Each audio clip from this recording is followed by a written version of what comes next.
Hey, Tony Gaston here, popping in for another episode of Talks with Tony. Now, listen, my son having a session right now, so I can't talk too loud because my voice got a little bass in it, so it carries, and so y'all have to forgive me. He's in his room, and his room, it's crossed a little bit, but I could kind of almost hear him, so I know, he having a coaching session right now. And so what I did was I DM'd a professional soccer player.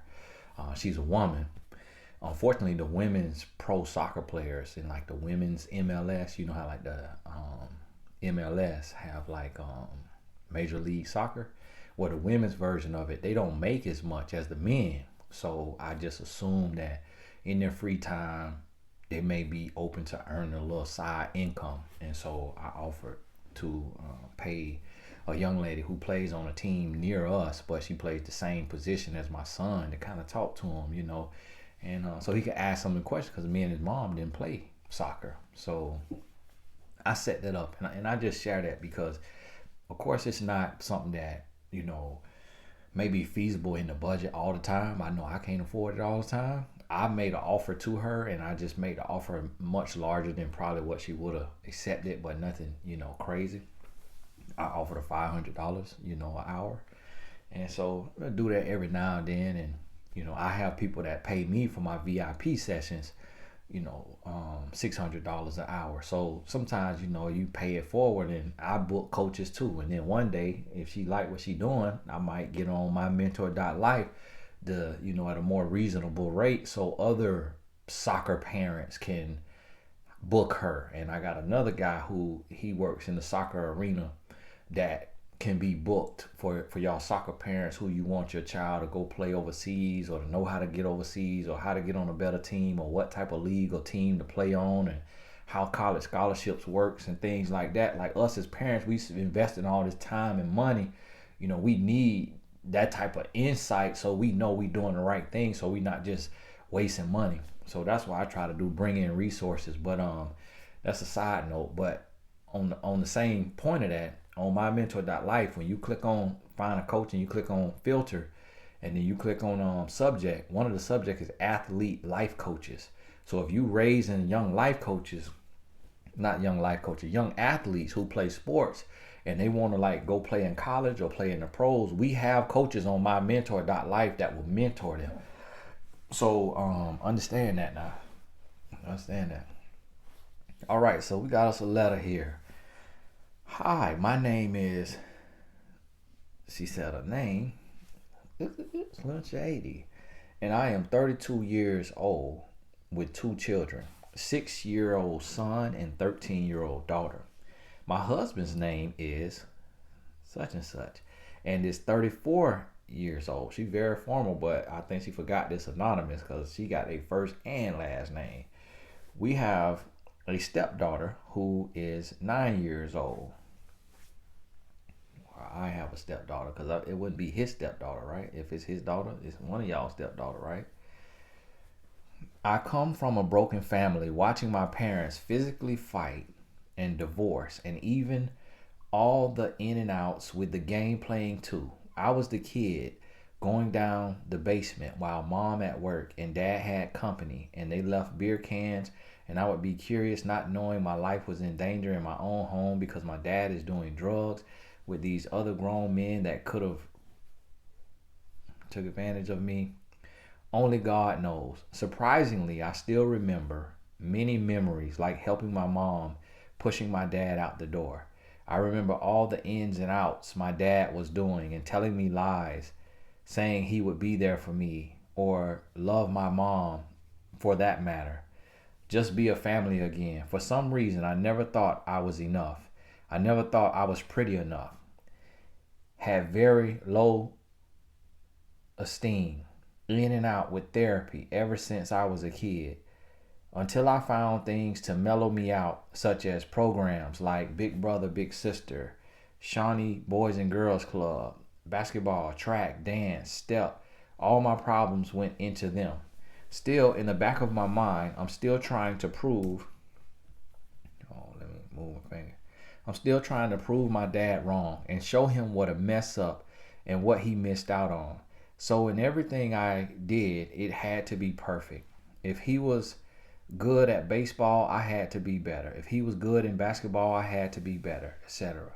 Times got rough. Mom had to move closer to home my sophomore, junior year in high school, so we ended up packing up and uprooting everything. I met this boy and fell in love and had no clue what my life was in for. After listening to your videos, I know I am not crazy. My husband and I dated off and on for 6 years with physical abuse, mental abuse, emotional abuse, cheating, until now we are married 9 years. Now think about it. We have a stepdaughter who is 9 years old as well. I was 15/16 years old when I met him, not a clue about relationships, but was thirsty for real love, lacking the understanding of what real love is. I am now 32 years old and think I finally came to realize that I was in a toxic relationship and I was messed up and young beforehand. I haven't got the chance to live yet.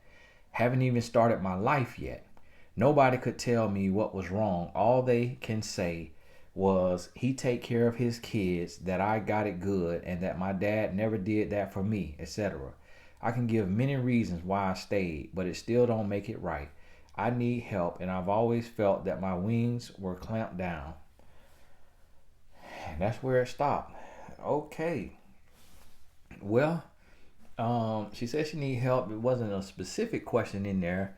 32 years old, and I think she said they've been married 9 years. So what's that? 22, 23. So from 23, met him at 15, 16. So that was like 7 years, 8 years, and then got married. Got a 9-year-old daughter, been married 9 years old, but that's her stepdaughter. And then got a 6-year-old son and a 13-year-old daughter. I'm guessing it's from the man.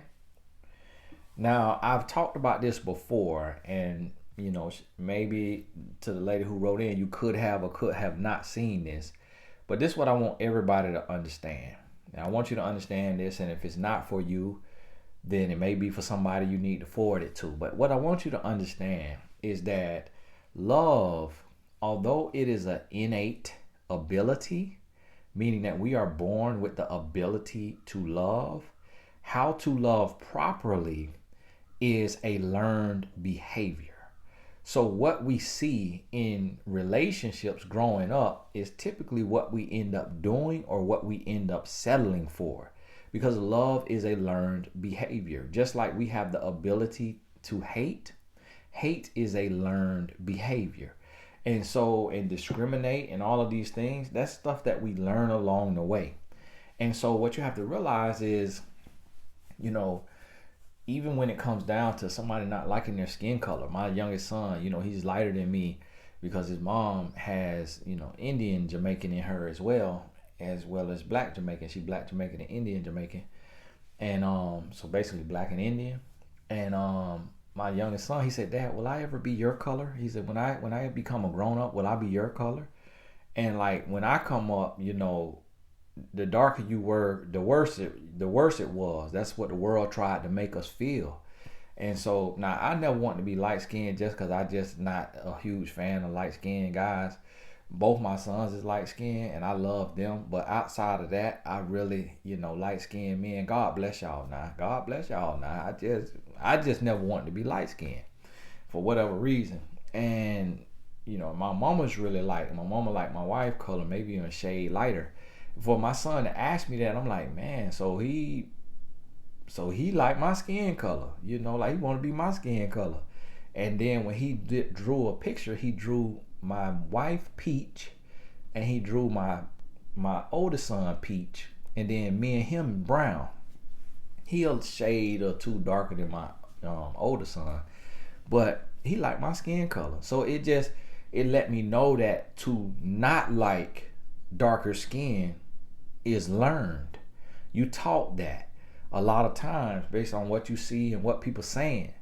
And the same thing with love. Like the men who don't love and appreciate and cherish a woman, they were taught that women are dogs too. Women cheat just as much as men. You can't trust women. Women ain't no good.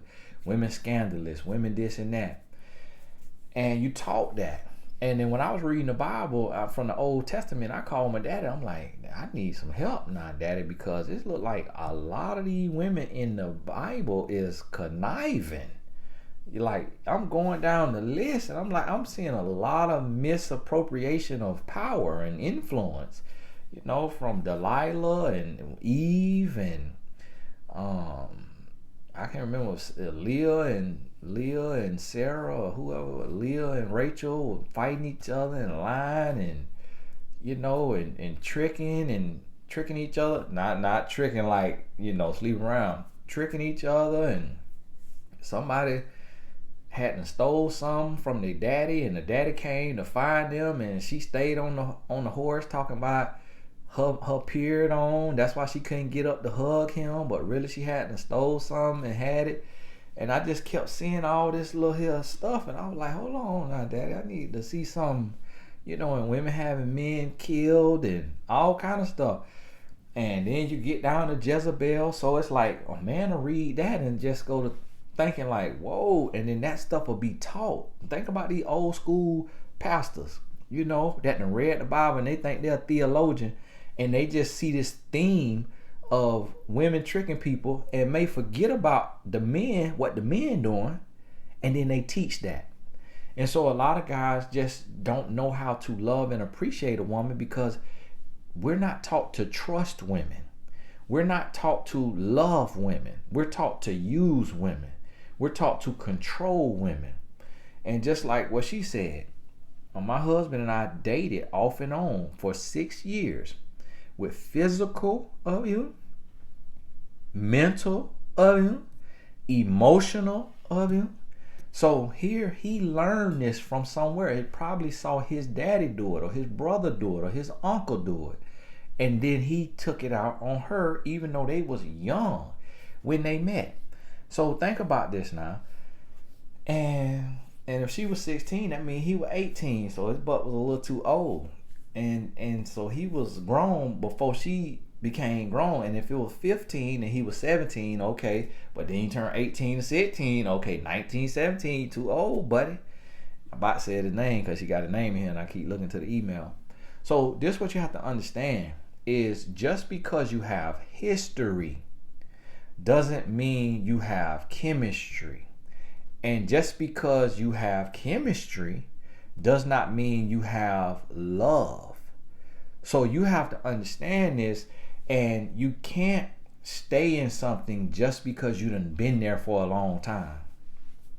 If what you're in, because you have to realize that as you grow, as you learn, you're getting new knowledge. When you get new knowledge, things have to change. You got to change some things. So if you come into the knowledge that says, hey, I did not love myself, I did not know what love was.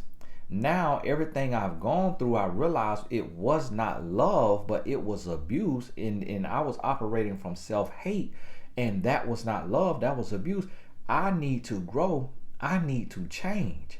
So now when you start to grow and you start to change, you reading your Bible, you watching self-help videos, you reading self-help books, you talking to a life coach or a therapist, and you start to grow. If your partner refuses to grow, if your partner doesn't look in the mirror and say, you know what? We both were lost. We both were children. We both was no good. Or I was no good and I was taking advantage of you and I was doing this to you and doing that to you and I didn't deserve you and I still don't deserve you, but you growing and you changing, and that's inspiring me to grow and to change, and I need to work on me, and I'm finna work on me every single day. And then they go to do that. Now y'all can build this thing together. But if your partner wants to stay the same and you trying to change for the better, then that lets you know that this has served its purpose. Remember the little quote people say, everything's for a season or reason or a lifetime? It has served its purpose, and now you need to go on about your business. Now it's time to go on about your business And listen, you, especially when you super young like this, like you 32 years old. You 32 years old. So let's say you got 50 more years to live, at the least. That's gonna get you to 82. That's when my grandmother passed away, and she had lost both of her legs, and she smoked like a chimney from the age of 19, and she lived to 82. So you might touch 90. You might touch 95. We getting ready to go to Jamaica in the end of June for my wife's stepmother's father 90th birthday. 90th birthday now. Come on now. Her daddy mama is 88 or 89. It's like, that's a lot of life. You probably gonna have that much life too. Because I know they lived a rough life because they coming from the old school, Jamaica. Like, so imagine all of the advancements that happen now when you come from the old school and things are harder, and then you come over to America as an immigrant and got to work under the table or do little stuff and be stressed out about your money. They done lived a hard life now and still touching 90. So this what we have to put in. Even if you 50, that's 40 more years. You see what I'm saying? If you 50 years old and you going to 90, that's 40 more years. So why live in misery because you have history? Why live in misery just because you have history? And that's what you got to understand. It's like, listen, we all make mistakes. We all make mistakes. We all get into stuff that we shouldn't be in. But that's the importance of grace. That's the importance of grace. So you got to realize and understand grace and say, okay, yes, listen, I made a mistake. I didn't know what I was doing. He filled the void because I didn't have a daddy. So this man shows up in my life. He 2 years older than me. He fills that void that I needed from in the area of masculine energy. He became the deep voice. He became the shoulder I could lean on, I could cry on. He became the man that I could look into his eyes and look up to. This is what you saying about your husband. He filled the void. But he came in and filled it in a toxic way because he comes from toxicity. Just like your daddy comes from toxicity and was toxic around you, your husband became the spitting image of your daddy. The same thing you saw your daddy do to your mama, you let your husband do to you.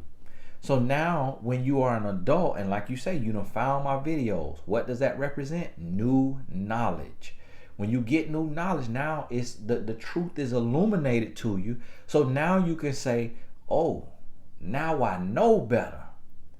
Now let me do better. Now I know better. Now let me do better.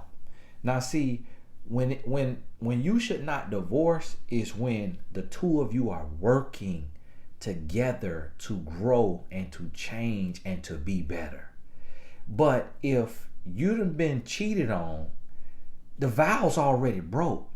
That's grounds for divorce. If you done been beat on, that's grounds for divorce because the vows have been broken. The covenant beneath God has been broken. And so you have to understand that and come to terms and say, okay, yes, I know it's going to be hard. I know it's going to be a transition. I know it's going to take an adjustment, but let me take this time. Like, if you feel safe, and this is what you got to do. When you're getting ready to leave, you got to be smart about it. Like right now, we're going through the course, moving on. The videos, I'm about to unroll, release those next week. But we just did a couple of live sessions. And so we going through this here, moving on. Make sure you're in the course moving on Tony Gaston Academy. Now listen, unless it's closed for enrollment. If you get there and it's closed for enrollment, sorry, you catch us on the next time. And so now listen. When you getting ready to leave, you got to assess the situation. And sometimes you got to bite the bullet. So what I mean by that, you want to come up with a plan of escape. And so an exit strategy. Now, if your life is in danger, like you being every day, you got to go. Or when you do get, it's like you blacking out, you passing out, like it's near death experiences, you got to go. Shelter, your best friend house, mama house, grandma house, co-worker house, you and the kid, boom, when he's sleeping or when he go to work, you going, boom, getting them all out of school, boom, you going somewhere else, boom, and you going to put them in a new school. Like you got to go when life on the line. When the life is not on the line, or you know what buttons to push with your partner, if you know what buttons to push, like you know that, hey, I'm gonna have to just come on home and just get on a little karaoke. I'm gonna have to sing on that microphone. This your husband now. This your husband. So you ain't in sin. But what you doing is you putting him at ease. You putting him at ease in the sense of, and that was a drastic thing because a lady told me that. The lady told me that what she had to do. It just because he'll just knock out after that. He'll knock out and go to sleep. So this stuff real now. It could be you must I ain't doing that. I don't do that period anyway. That's nasty. What I look like, Becky. And so come on now. Becky ain't no color now. Here go. So are you saying only a white? Becky not no color. Okay, it's just from the song. It's from the song. Okay, that they used to have back in the day. So now listen to me. For you, it might be cooking his favorite homemade hamburger. And I know you're going to say, oh, that's not fair. Why I got to cook for him and be serving him? And why I got to bite my tongue and not say nothing? It's because you lulling him to sleep. Lulling, Lulling. Let's see if that's a word. Because I said that one time, somebody thought I said loving. Lulling. Lull. That is a word. Lull. Lull. Lull. Yeah, that's a word. So, calm or send to sleep. Look at that. I use it in right context and everything. Come on now. Typically with soothing sounds or movements. The movement might be the rodeo, the cowboy. And so what you got to realize now, cause someone to feel deceptively secure or confident. The rarity of earthquakes there has lulled people into a false sense of security. The other lull is of noise or a storm, abate or fall quiet. Conversation lulled for an hour.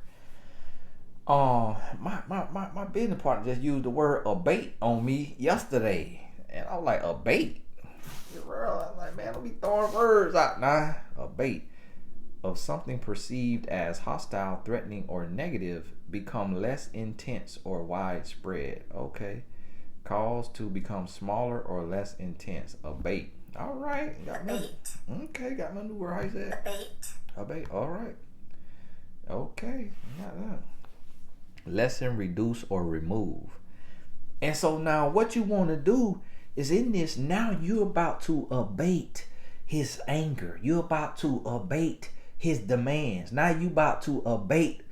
Woo! Hey, y'all calm down because everybody don't have words. Okay? You ain't learning words on everybody's video. So listen to me now. So you getting him, you lulling him to sleep. Now he don't know what hit him. He's like, whoa, what's going on now? Why this woman so amazing? She ain't checking my phone. She ain't asked me no questions. I stayed out all night, came in the next day. Hey, how you doing? I'm doing fine. You? I'm doing good. I just asked you how you doing. What's wrong with you? Cause you around here smiling. I was going all last night, and you around here smiling. So you must got you a man. Do you want my phone? Here go my phone. Scroll through my phone. Find you a man. Here's the thing is I'm okay. It's like, listen, I'm okay. I'm living. What you don't understand, I know you might want me to get upset and all that, but we got children. So if I'm razzled and frazzled and dazzled, our children are gonna be looking at me and then they're gonna be questioning me, what's wrong, mama? And then they're gonna be questioning you, what is daddy doing to you? So when you see me at peace like this, I'm protecting you. And I'm protecting me and I'm protecting us. So listen, You lulling him to sleep. If you know he's a dog and he not trying to grow and change. Now listen, in the movie Fireproof, this is also similar to the 40-day love challenge, to where for 40 days the spouse was just to compliment and just do something every day to show that he or she loves the spouse, with no bickering, no complaining, no arguing, no none of that. Just 40 days of love. And I've tried that. I've done that. That thing worked. That thing worked. And so in this process, when you being nice and your partner trying to argue and start fights, and you just sidestepping the power struggle, you may in that process transform your spouse. Your spouse may have a change of heart and start to grow and to change. And then you realize, like, wow, things change when you change. Now, if you change for the better and you being nice, you're not arguing, you sidestepping power struggles, you letting them have that. You got it. You let them have that, and they still immature. They start to be more nasty, more spiteful. Don't worry about it, because you got something coming. You got something coming. And this could be male or female. It could go either way now, but this letter written by a woman. And so you got something coming. So rest in the solace and the peace. Now, what solace mean? Now, hey, don't y'all go to learn about how words being used now. Rest in the solace, which means comfort or consolation in a time of distress or sadness. Now, I don't know if I use it in the right way, but we're going to use rest in the solace. You hear me?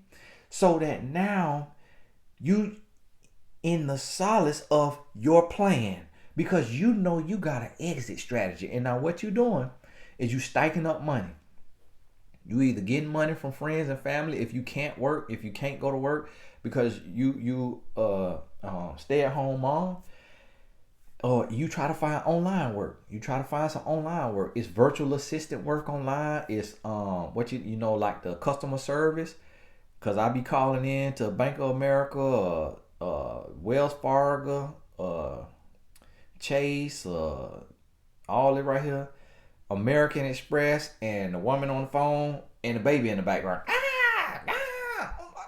Woman, you in my account with at home?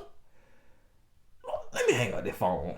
Cause I'm like, now when I hang up this phone, is it finna cut my account? Is it finna close my account on this sister laptop, or she finna sit down? I'm telling you, follow you on YouTube. Okay, let me see what spending your money on. And sometimes I call in and it's a black woman and she know exactly who I am, and I know she know it. I know she know who I am. Sir, can you give me a little minute? I said, ma'am, what you need a minute for? What do you need all this extra time for? You sitting here scrolling through my account being nosy. Because when I hang up this phone, it cut my account off. I already know how the system works, man. You're sitting here being nosy. You don't need all this extra time, man. I ask you one question. Y'all got to get loud. No, I don't get loud. I did that 1 or 2 times, though. Because I'm like, nah, you know good and well, it don't take you no 5 minutes to answer that simple question I just asked you. But when they know who you is, or they don't know who you is, but they being nosy, they just want to look through stuff and just be scrolling through stuff. Ma'am, you wailing June of 2020, and I'm asking you by April of 2021. And so that let me know you could work from home. You needed some extra money, you could work from home. And so what you doing in this exit strategy, you keeping your partner at bay. You got the partner calm, cool, and collected, because you're not arguing, you sidestepping power struggle, you serving, you doing what you got to do. In this process, if they change, you may have a change of heart and want to stay for your family. If they don't change and they keep rubbing it in your face, they keep being nasty, but your life is not on the line, now you got time to keep planning. And when they least expect it, boom, out of here, gone, got to go.